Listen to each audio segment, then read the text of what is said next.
Assalamualaikum warahmatullahi wabarakatuh.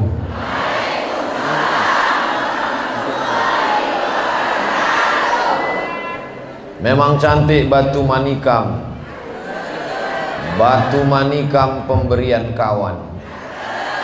Dari bunyi sambutan salam, nampaknya ibu-ibu belum makan. Apa kabar ibu-ibu semua, sehat?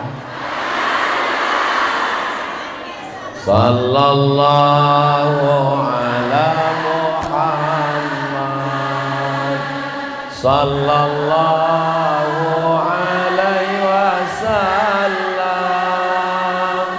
sallallahu ala Muhammad, sallallahu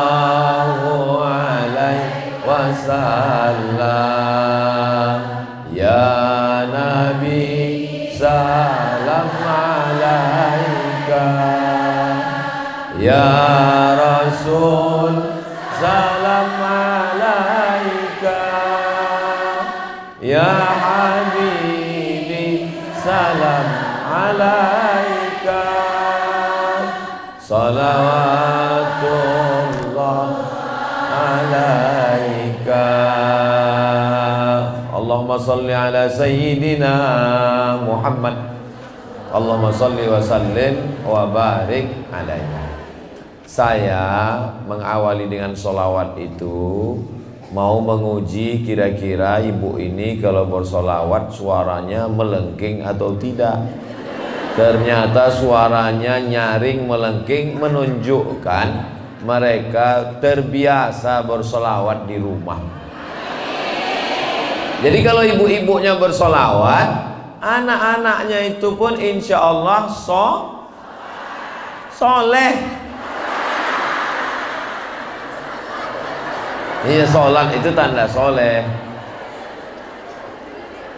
Sedang hamil bersolawat, mengandung bersolawat, suami mau minta kopi diaduk dengan salawat, sallallahu ala. Suami pun pas minumnya, apa sih rahasianya mama? Solawat. Ini dinyanyikanlah pula lagu Keong Racun. Keong Racun, kucing garong, selimut tetangga, cinta satu malam, pulang-pulang berbadan dua. Hancur dunia semua. Jadi Bumi Nangro Aceh Darussalam ini melahirkan perempuan-perempuan yang luar biasa. Cut Nyakdin dari mana? Aceh. Cut Mutia dari mana? Malahayati dari mana? Saya nanya tiga karena cuma itu yang saya tahu. Jadi perempuan-perempuan. Makanya kalau ada perempuan di Aceh ini yang tidak hebat, baguslah pindah ke provinsi lain. Tema kita adalah peran muslimah dalam membentuk peradaban Islam. Nabi yang paling hebat menurut orang Yahudi, bukan menurut orang Yahudi, mereka mengakuinya, dipukulkannya tongkatnya memancar 12 mata air. Idrib bi'asakal hajar, pukulkan tongkatmu, famfajarat min husnata asyrata aina. Dibawanya Bani Israel menyeberang dari Mesir menuju Palestina 600.000 orang. Beliau adalah Nabi Musa, tapi tidak ada satupun ayat di dalam Al-Quran bercerita tentang ayah Nabi Musa. Tak ada. Carilah dari surat Al-Fatihah, Al-Baqarah, Ali Imran, An-Nisa sampai ke An-Nas, tidak ada cerita tentang ayah Nabi Musa.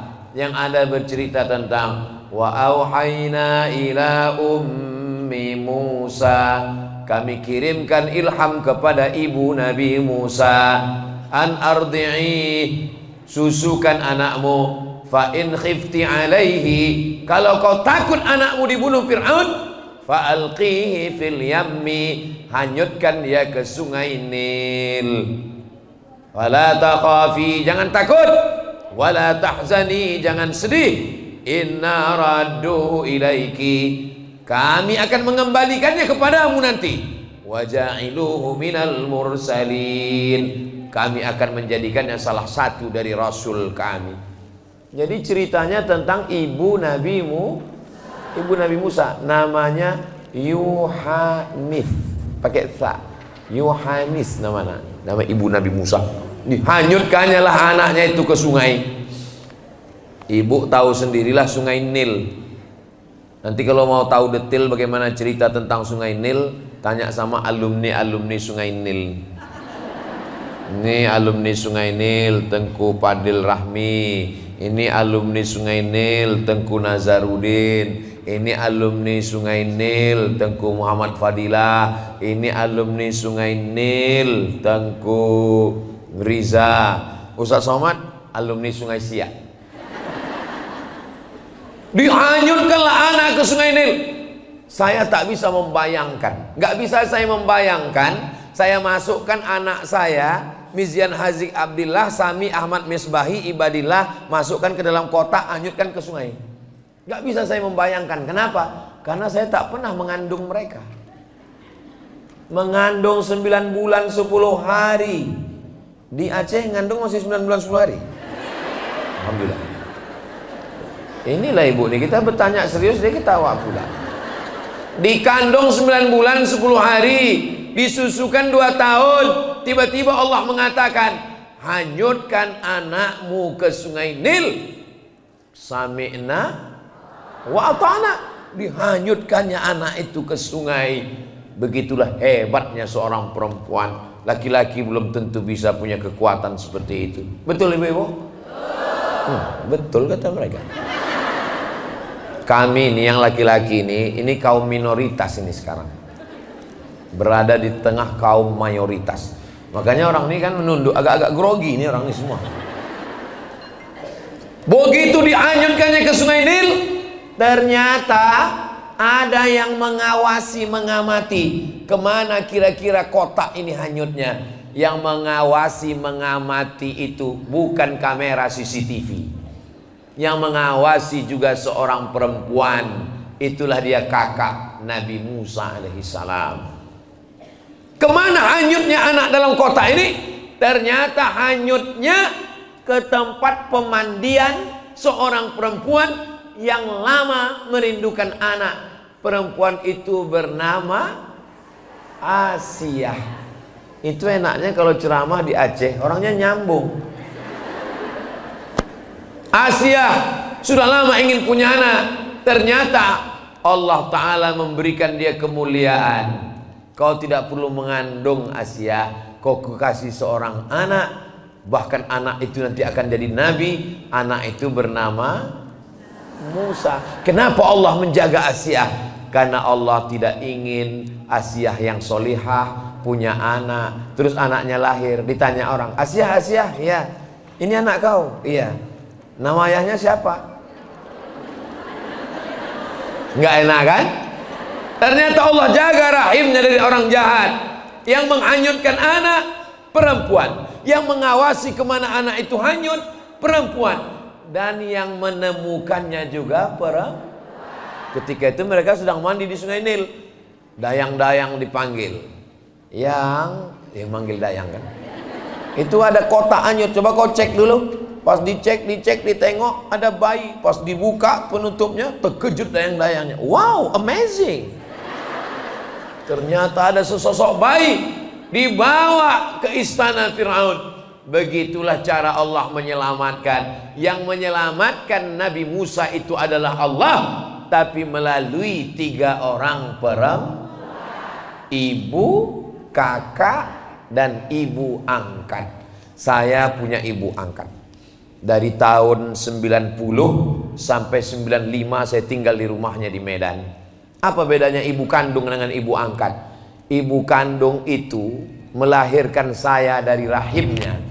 Ibu angkat saya melahirkan saya dari hatinya. Sampai hari ini kalau saya mengirimkan Al-Fatihah, saya kirimkan dua-duanya. Ibu yang baik, yang luar biasa. Makanya kalau melihat ibu-ibu, saya sekarang ini tidak sedang menceramahi saya sedang merasa bercerita dengan ibu saya. Ngelihat ibu-ibu, ngelihat ibu kita bagus, ngelihat anak orang, ingat anak kita bagus. Asal jangan menengok bini orang, lupa bini kita. Itu yang tak bagus. Saya dulu kalau habis sholat Jumat, pulang dari sholat Jumat, dipanggil mak saya, come here, kata dia. Itu terjemahnya. Kini kau sebentar, kata dia. Apa mak? Apalah isi khutbah Jumat tadi? Apa kata khotib itu tadi? Kata khotib itu tadi, mak, begini. Jadi saya dari sejak kecil, dari sejak SD sampailah hari ini, kalau saya bercerita itu, saya tidak pernah merasa menceramah ibu-ibu, enggak. Saya tidak pernah merasa mengguru-gurui, tidak. Saya sedang bercerita ke ibu saya. Otomatis kalau kita bercerita ke ibu saya, ke ibu kita, bunyi kalimatnya tidak mendikte, tidak mengguru-gurui, tapi sekedar bercerita. Saya dulu kalau pulang ke rumah cerita, kalau ada tausiah tablik akbar saya bawa dia. Mak, nanti ada tablik akbar di masjid, ada di hotel, ada di convention hall, saya bawa dia. Tengok, dia biasanya tak mau ikut saya ke atas pentas. Dia duduk di belakang-belakang, suka kali nanti itu dibawanya pulang cerita ke rumah. Duduk dia di belakang-belakang, habis itu baru dia pulang cerita. Aku tadi pas duduk di belakang, banyak kali orang tuh sepele sama aku. Terus ditanya orang itu, ibu sama siapa sini? Aku datang sendiri. Masa ibu sudah tua berani datang sendiri? Dibawa anakku. Anak ibu mana? Itu yang di depan tuh. Wah, di antara orang tua aku ke depan tadi. Jadi ketika saya tausiah ke Malaysia, saya ada jadwal ke Malaysia 1 tahun 2 kali. Ini besok hari Selasa. Selasa saya pulang, Rabu di rumah. Hari Kamis nanti saya pergi Kuala Lumpur insya Allah. Malam tahun baru hadiri tablik akbar di Kuala Lumpur. Ongkos tanggung masing-masing. Amin. Lalu kemudian saya tausiahlah di Malaysia. Ditanya sama makcik yang ada di Malaysia, Ustadz Abdul Somad. Iya makcik, saya nak datang ke Pekanbaru. Ngapain ke Pekanbaru? Mau jumpa emak Ustadz. Yang ceramah saya, kenapa jumpa emak saya? Saya mau tanya, macam mana dia membesarkan Ustaz? Di balik seorang nabi ada perempuan. Nabi Muhammad SAW, Sayyidul Awwalin wal Akhirin, Sayyidul Anbiya wal Mursalin. Nabi Muhammad SAW bergelar Al-Amin.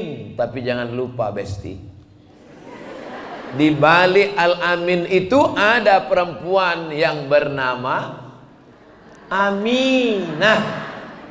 Aminah lah yang akan melahirkan Al-Amin. Tapi mudah-mudahan ceramah ini tidak didengar bapak di rumah. Soalnya kalau didengarnya di rumah nanti dia bilang, patutlah anak kita itu tidak Al-Amin, ternyata kau bukan Aminah. Mana tahu mereka nonton streaming, nanti saya kajari balasannya. Ibu cara membalasnya gini, anak kita itu tidak Al-Amin karena kau bukan Abdullah. Ustaz ini diajarinya pula kami berkelahi. Tujuannya baik semuanya. Jadi kalau ibunya Aminah, Aminah adalah perempuan yang menjaga amanah, insya Allah anaknya Al-Amin. Orang-orang yang menjaga amanah, menjaga matanya, menjaga telinganya, menjaga pikirannya, menjaga hatinya, menjaga lisannya, menjaga langkah kakinya. Mudah-mudahan anak-anak kita semuanya soleh dan solihah. Nabi Muhammad SAW, di balik Nabi Muhammad ada Aminah, ada Khadijah, ada Aisyah. Kenapa mesti Aisyah? Khudhu nisfa dinakum min Humairah. Ambil setengah agamamu dari Aisyah. Dari mana kita tahu tentang Nabi mandi, tentang Nabi wudhu, tentang Nabi istinja, tentang Nabi bersuci? Hadis-hadisnya diriwayatkan oleh perempuan. Jadi kalau ada orang mengatakan, Ustaz Somad, agama Islam itu tidak adil, agama Islam itu diskriminatif, kenapa perempuan itu tidak pernah ditampilkan? Perempuan itulah yang paling hebat. Kisah-kisah dalam Al-Quran selalu bercerita tentang perempuan. Tapi kenapa perempuan mesti ditutup? Kenapa perempuan mesti pakai baju panjang? Kenapa perempuan mesti pakai gamis? Kenapa perempuan mesti pakai jilbab? Orang begini ini mesti diajak ke pasar. Suruh dia nengok semangka. Ada semangka yang dibuka, dikupas, dipotong, diletakkan di pinggir jalan, kena debu. Lalu yang satu lagi semangka yang ada di dalam etalase kaca, di dalam mall, di dalam supermarket. Kira-kira yang harganya mahal, yang terbuka apa yang tertutup? Yang tertutup itulah yang mahal, bodoh. Bilang itu. Itulah mengapa umat Islam ini tertutup. Datang seorang perempuan dari Yaman, presentasi di Amerika. Dia tertutup, kepalanya tertutup, badannya tertutup, pakai jilbab, pakai hijab. Diajak sama orang Amerika. Kami adalah bangsa yang berperadaban. Kenapa? Karena kami membuka semuanya. Kami masyarakat yang terbuka, masyarakat berperadaban. Senyum perempuan dari Yaman nih. Apa kata dia? Kalau standar peradaban karena terbuka, berarti monyetlah yang paling berperadaban. Karena monyet yang terbuka kan? Sekarang banyaklah orang pakai baju yang belum selesai dijahit udah dipakai. Resleting belum disepasang udah dipakai. Kecuali di Nangro Aceh Darussalam. Makanya ini Ustaz Somad ini kalau ceramah mentang-mentang di Aceh, dilambung-lambungkannya Aceh. Ini fakta saudaraku sekalian. Cobalah naik pesawat. Naik pesawat kemanapun pergi naik pesawat. Beda kalau pesawatnya ke Nangro Aceh Darussalam. Kenapa? Karena kalau sudah pesawat dari Medan ke Aceh, semua pramugari pakai jilbab. Tuh, tengoklah di mana-mana. Ini tidak ada di tempat lain. Ah, ini semua. Saya sempat heran juga tadi. Ini kok ada yang tak pakai jilbab? Rupanya anak laki-laki. Bapak Ibu yang dimuliakan Allah Subhanahu wa taala. Nabi Muhammad hebat, tapi di baliknya ada perempuan. Nabi Musa hebat, di baliknya ada perempuan. Ada pula Nabi Isa alaihi salam. Dan di dalam Quran dia disebut wa idz qala Isa ibnu Maryam. Ibnu Maryam, dia bukan anak Allah. Orang Nasrani mengatakan dia anak Allah. Orang Yahudi mengatakan dia anak zina. Islam tidak merendahkannya serendah-rendahnya dan tidak pula melambungkannya setinggi-tingginya. Wa kadzalika ja'alnakum ummatan wasata. Kami jadikan kamu umat pertengahan. Maka dia adalah anak Maryam. Di balik Isa ada Maryam. Di balik Musa ada Yohanes. Di balik Muhammad sallallahu alaihi wasallam ada Ami. Ibu yang dimuliakan Allah Subhanahu wa taala. Kira-kira mana hebat, laki-laki apa perempuan? Mati kita. Ini yang hebat-hebat ini. Itu ada doktor dari Amerika, Al-Azhar, kakak kelas saya. Habis itu lanjutkan lagi, dosen, laki-laki, tapi dilahirkan oleh. Ini ada DPD RI, alumni pesantren Darul Arafah Medan, kakak kelas saya di pesantren. Alumni Al-Azhar Kairo Mesir, 96, saya 98. Hebat, DPD, punya kantor di Senayan, rumah dinas, kantor dinas, bini dinas. Ya, bini tetap, jangan sampai ke rumah bahaya. Hebat. Dikumpulkan semua orang di Aceh ini, ketika pemilihan terpilih 4 anak Aceh yang paling hebat. Itulah menjadi anggota DPD. Tunggu dulu, masih banyak, tunggu. Tapi walaupun hebat, dia tetap dilahirkan perempuan. Istrinya semua jadwal Ustadz Abdul Somad di Aceh ini, jadwal Ustadz Somad 4 hari. Hari Sabtu, hari Ahad, hari Senin, hari Selasa. Yang mengatur dari mulai sholat subuh, sholat duha, sholat zuhur, asar, pengajian ibu-ibu, sampai nanti malam, sampai besok pagi, sampai pulang mengantar besok. Itu adalah Ustadz Tengku Nazaruddin Yahya. Ustadz Nazar, tengok mukanya baik-baik. Dan beliau tamat dari Gontor Ponorogo, habis dari Gontor lanjutkan ke Al Azhar Kairo, dan beliau dilahirkan perempuan. Ini Ustadz Muhammad Fadilah, adik kelas saya, ketua Ikatan Alumni Timur Tengah. Seluruh alumni Timur Tengah, anak Aceh yang belajar ke Yaman, yang belajar ke Maroko, yang belajar ke Aljazair, yang belajar ke Sudan, beliaulah ketuanya. Ustadz-ustadz yang ada di Aceh itu anak buah dia semuanya, termasuk saya.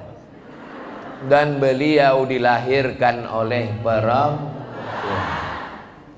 Nih, S1 Al Azhar, S2 ke Jerman, S1 Mesir, S2 Jerman, S3 Australia.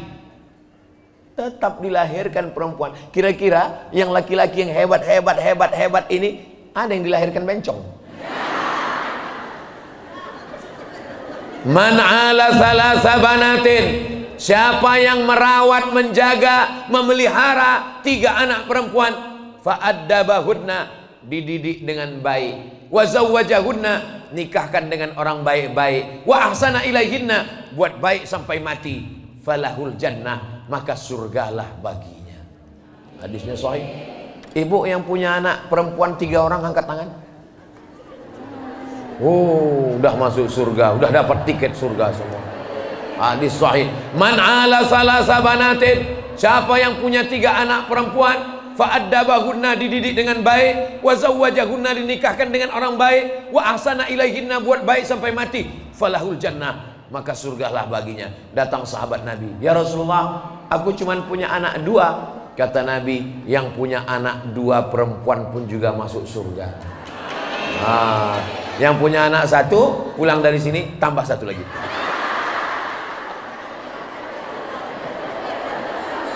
Ya Allah, kasihlah ibu ini anak-anak perempuan yang solihah ya Allah. Duduklah di pelaminan. Ini pelaminan ini. Pelaminan anak laki-laki, anak perempuan duduk di pelaminan. Bapak sama ibunya sebelah, mempelai laki-laki, mempelai perempuan. Menangislah ibu. Ustaz Somad naik ke atas. Barakallah lakuma wa baraka alaikuma wa jama'a bainakuma fi khair. Ibu itu pun menangis. Ibu, kalau nanti acara menikahkan anak, waktu duduk di samping itu jangan menangis. Kenapa jangan menangis? Karena kalau menangis bedaknya luntur. Terus pas nangis itu tentu ngambil tisu kan? Ngambil tisu gini-gini, beralih halus matanya. Tamu semua yang naik atau gitu.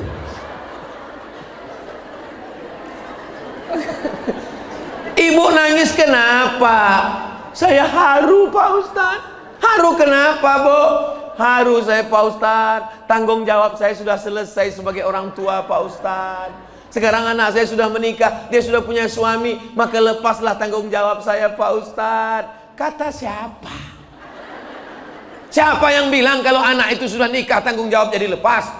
Ustadz mana yang bilang menikah anak hari ini dipestakan di convention hall, seminggu setelah pulang bulan madu tiba-tiba jilbabnya terbang, bajunya melayang, rambutnya macam sarang tawon, antingnya 13, hidungnya beanting, bibirnya beanting. Selama ini diajarkan kalau datang ke rumah cium tangan, apa kabar mama? Tiba-tiba pulang ke rumah, hai guys. Ibu diam atau mengajar dia? Tapi dia sudah punya suami. Tengok, inilah Cut Nyakdin dan Malahayati. Nggak ada istilah diam, nggak ada istilah diam. Ma, aku dandananku begini sekarang, terserah kau Lana, yang penting kau masuk neraka jahanam. Nggak ada. Ibu mesti ngomong, panggil suaminya itu, dudukkan sini, sini kau setan. Ini kau dulu datang meminang anak gadisku ini, kau datang pakai peci kan, kau datang bawa keluarga. Sekarang setelah nikah, kau bawa anakku, jilbabnya terbang, baju panjangnya melayang, dandanannya begini. Kenapa kau bisa begini? Begitu. Makanya cari menantu itu mesti ada fit and proper test. Buat nanti ketua tim penerimaan Tengku Nazar. Ketua tim seleksi administrasi Tengku Fadil Rahmi. Nah, ketua seksi penerimaan yang lain-lain baru tim penguji dari luar Abdul Somad. Saya menguji nanti. Saya tanya, kau mau jadi menantu ibu ini? Berani kau menikah sama anak-anak ibu ini? Aku aja nggak dapat, saya bilang. Tapi yang dimuliakan Allah Subhanahu wa taala, maka kalau anak perempuan dididik dengan baik, insya Allah. Ibu yang merasa bosan dengan anak perempuan, aku muak kali nengok anakku ini Pak Ustadz, suntuk kali aku nengoknya. Itu adalah anak perempuan yang dirindu-rindukan, yang diimpi-impikan sama orang yang tak punya anak perempuan. Siapa itu? Aku. Saya kan tak punya anak perempuan. Hah? Ustadz Nazar pun juga tak punya anak perempuan. Tengku Fadil Rahmi dikirimnya anak perempuan sematawayang satu kan? Satu-satunya anak perempuan. Kalau sayang sama anak perempuan, bukan diletakkan celak ketiak. Padahal dia bisa buatkan kamar yang besar, pakai AC, pakai TV besar, pakai remote control, pakai wifi. Tapi dia mendidik anak tak begitu. Dikirimnya anaknya ke pesantren Gontor 7 di Pekanbaru Riau. Nah, ini Tengku Fadil Rahmi. Maka ibu kalau sayang sama anak, terbang kau sejauh mata memandang. Di hari petang kau akan pulang. Saya orangnya tidak mendikte. Saya nggak nanya, anak ibu di mana? Anak ibu di mana? Itu bukan gaya saya. Saya hanya mengajak saja. Yang mau alhamdulillah. Saya tak ada anak perempuan, tapi keponakan saya perempuan.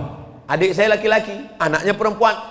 Kau keponakanku mesti masuk pondok. Kalau kau tak masuk pondok, ku pecat jadi keponakan. Kenapa Ustaz tegas dengan anak perempuan? Karena kami laki-laki ini tidak sanggup mengontrol 24 jam. Ini sekarang saya ke Aceh 4 hari. Seandainya dia di rumah, takut dibawa orang, dibonceng orang, minuman nanti disuntik dari bawah, dikasih minum, mabuk dia. Dibawa ke mall, dibawa jalan, dibawa sana, bawa sini, masuk angin, gembong, hancur kita. Kalau anak laki-laki di sini bengkaknya. Kalau anak perempuan tak usah aku tunjukkan. Mudah-mudahan anak-anak ibu semuanya dijaga Allah Subhanahu wa taala. Ibu sama bapak mesti kompak, mesti sepakat. Datang anak lajang. Pak, ku bawa anak gadis bapak ya? Tidak. Pesan Ustadz Somad, say no to bonceng. Katakan tidak, tidak. Datang ibunya dari belakang, kasihlah bang. Kita dulu lebih parah dari itu lagi. Inilah yang menghancurkan ini. Ini yang saya ceramahkan ini tidak ada di Banda Aceh. Ini yang saya ceramahkan ini adanya di planet Mars, Neptunus, Merkurius, Pluto. Nah, ini yang di sini ini solihah semua. Sallallahu wasallam ala nabi sayyidina Muhammadin wa alihi wa sahbihi ajma'ina. Allah sallallahu wasallam ala nabi sayyidina Muhammadin wa alihi wa sahbihi ajma'ina. Datanglah ibu-ibu menyambut anaknya pulang sekolah. Diginikan nyala di depan pintu. Nang ning nang ning nang ning nang. Rupanya anak tuh bukan memeluk dia, memeluk babysitter. Kok bisa? Apa yang terjadi dengan ibu-ibu kita? Rupanya kasih sayang anak sudah jatuh hatinya ke baby. Surga di bawah tapak kaki. Yang kukhawatirkan lebih parah lagi dari itu, Bu. Bapak tuh pulang, ibu sambut. Rupanya jatuh ke pelukan. Astagfirullahaladzim. Gara-gara apa? Gara-gara ibu berpikir Bang, di kulkas kan ada jus. Bang, buat teh kan air panas ada. Bang, itu kan sudah dimasakkan simbok. Bang, itu kan sudah ada. Ibu berpikir sederhana. Cabenya kan sama, ayam tangkapnya kan sama, gulanya kan sama, bukulahnya kan sama, tapi rasanya beda, guys. Beda. Air panasnya sama, merek tehnya sama, gulanya sama. Yang beda apanya? Contoh, ini air tehnya sama, gulanya sama, kompornya sama. Sekarang rasanya bisa jadi beda. Kok beda? Cara penyajiannya. Coba saya sajikan. Minum ya sayang, buah hati belayan jiwa, siang dan malam terbayang-bayang. Beda sama? Minum kau, mau minum terserah, mau tidak pun tak apa-apa, terserah kau lah. Aku pun udah muak kali ngurus kau, udah minum terserah. Itu seketika yang manis itu berubah menjadi bukan cuma berubah menjadi pahit, berubah menjadi asam. Bukan cuma berubah asam, jadi asam sulfat.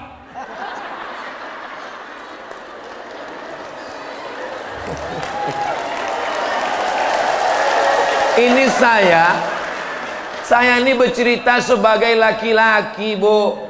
Jangan ibu menyepelekan, jangan ibu merasa ini sebagian ibu-ibu ini kan pasti banyak yang bekerja ya.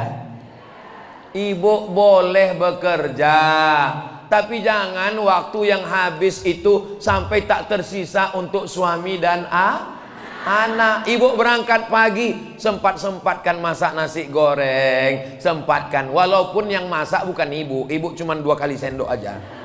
Nah, minta tolong sama asisten kalau ada rumah tangga, tolong kau masukkan ya Mbak, bantu aku ya, kau jaga masuk. Nanti kok ditanya abang tuh bilang aku yang masak. Iyalah. Nah, masak.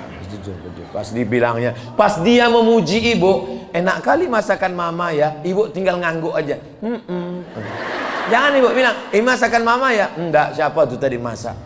Apalah salahnya bilang iya, kan ibu ikut juga tadi masak. Itu. Lalu kemudian setelah itu berangkatlah ibu bekerja di kantor. Jam berapa masuk? Jam 8, jam 9, jam 10, jam 11, jam 12, jam 1, jam 2, jam 3, jam 4. Pulang ke rumah macet. Akhirnya sampai ke rumah jam 6. Jam 6 mandi bersih-bersih, sholat maghrib. Habis sholat maghrib berzikir baca Quran. Akhirnya bisa duduk bersama jam 8, 9, 10, 11. Dengan suami 3 jam, dengan laki orang 8 jam.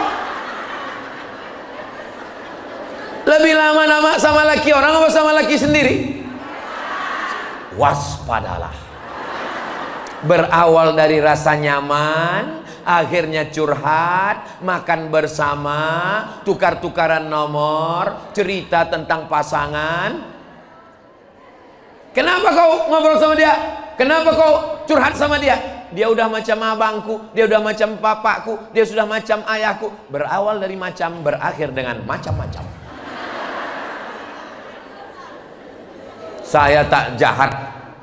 Kalau bisa, kalau sudah sampai rumah jam 8, matikan handphone, quality time. Duduklah bersama. Allah, Ustaz Somad itu cuma pandai ceramah aja itu. Dia sendiri 4 hari tak pulang-pulang. Saya memang hari Sabtu, hari Ahad, hari Senin, hari Selasa. Tapi kalau saya sudah pulang, handphone mati, saya bawa jalan ustazah. Naik apa? Naik motor kami jalan berdua. Supaya apa? Supaya dipegangnya pinggang saya. Karena kalau saya naik mobil jauh berjarak. Jalan kami. Nggak ada orang kenal Pak Ustadz. Macam mana dia kenal? Saya pakai masker. Pakai topi, kacamata hitam. Tiba-tiba pas di lampu merah ada yang klakson. Ustadz, kata orang. Tahu juga orang. Jalan. Apa maknanya? Manfaatkan waktu kebersamaan ibu dengan anak. Datang anak ibu bawa rapor. Mama, ini rapor adik, nilai adik tinggi. Sebentar buat laporan dulu ya. Ini adik, akhirnya tertidur dia dengan rapornya. Betapa masa itu akan berlalu dan tak bisa dijemput kembali. Jangan sampai nanti dia sudah tua, udah besar. Akhirnya apa kata ibu? Kalaulah dulu, nasi sudah jadi tai ayam.